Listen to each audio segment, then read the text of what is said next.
All right, let's jump right into this explainer. Today, we're executing rapid, board-level clinical protocols for renal emergencies.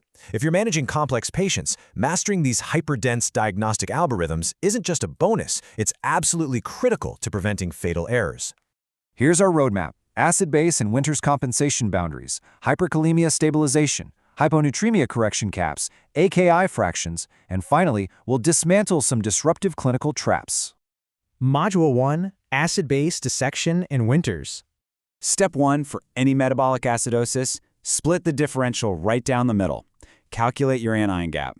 Elevated gaps mean unmeasured anions, think of the mud piles or gold-marked mnemonics, are actively chewing up bicarb. Normal gaps? That's your hard-ass mnemonic, meaning the patient is losing bicarb directly through their gut or kidney pathways.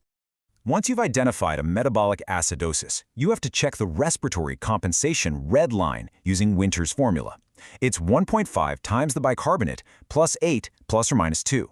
This calculates the exact expected respiratory compensation to unmask any hidden respiratory failure. Let's test this with a scenario. You've got a patient with a pH of 7.2, a bicarb of 10, and a measured PaCO2 of 35. Plug that bicarb of 10 into Winters, and their PaCO2 should strictly be between 21 and 25, but they're sitting at 35. So what's the concurrent disorder? The answer is clear.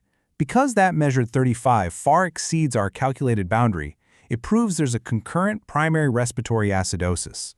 They aren't compensating anymore. They are actively failing.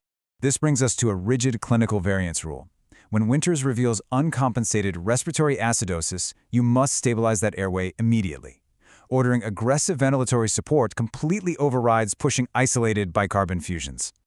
Module 2, Hyperkalemia and Membrane Stabilization. Shifting to life-threatening electrolyte derangements, look at this ECG progression.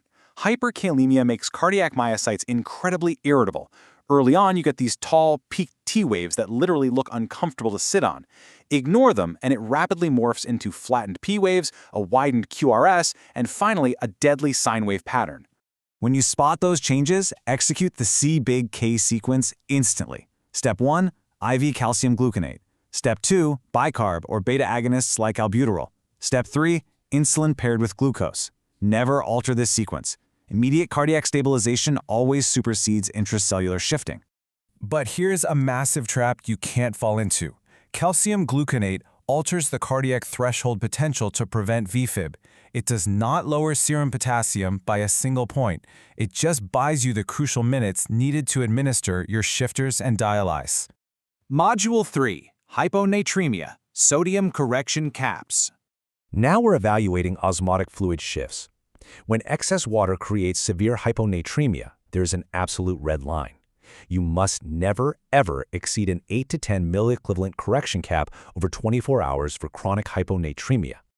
This brilliantly illustrates why that cap is non-negotiable.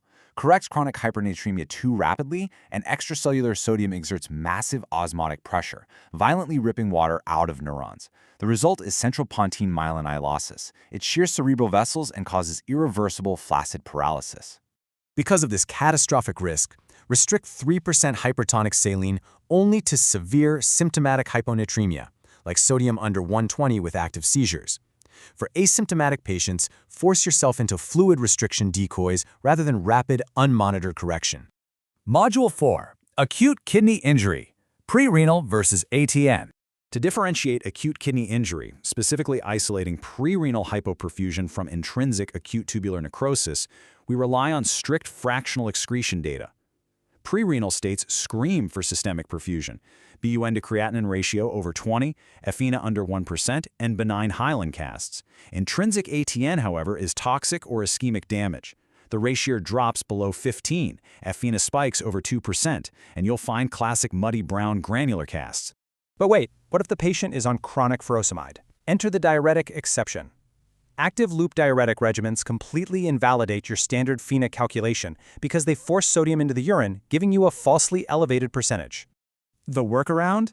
Abandon FeNA entirely and calculate the fractional excretion of urea, or F-urea. Loop diuretics don't block urea transport, so an F-urea under 35% will successfully unveil that hidden hypoperfusion deficit. Module 5, Disruptive clinical renal traps. In the real world, these emergencies overlap. Our air mitigation matrix systematically dismantles these traps. Don't give insulin before calcium and hyperkalemia, or you risk fatal arrhythmias. Don't correct chronic sodium past osmotic caps, or you risk myelinolysis. And never trust FENA on active loop diuretics, or you risk an ATN misdiagnosis. Let's pull it all together. You've got an oliguric post-op patient. They have severe, wide QRS ECG changes, a mixed acid-base derangement, and escalating fluid refractory volume overload. To survive this, force proper sequencing. First, membrane stabilization with IV calcium. Second, a Winter's line evaluation dictating immediate ventilatory support. Third, urgent hemodialysis triggers for the fluid overload and hyperkalemia. So, how will you execute these rigid parameters when the clinical cascade accelerates right in front of you? Because in those moments, relying on absolute math, not gut instinct, is exactly what saves lives. Thanks for joining me on this explainer, and I'll catch you in the next one.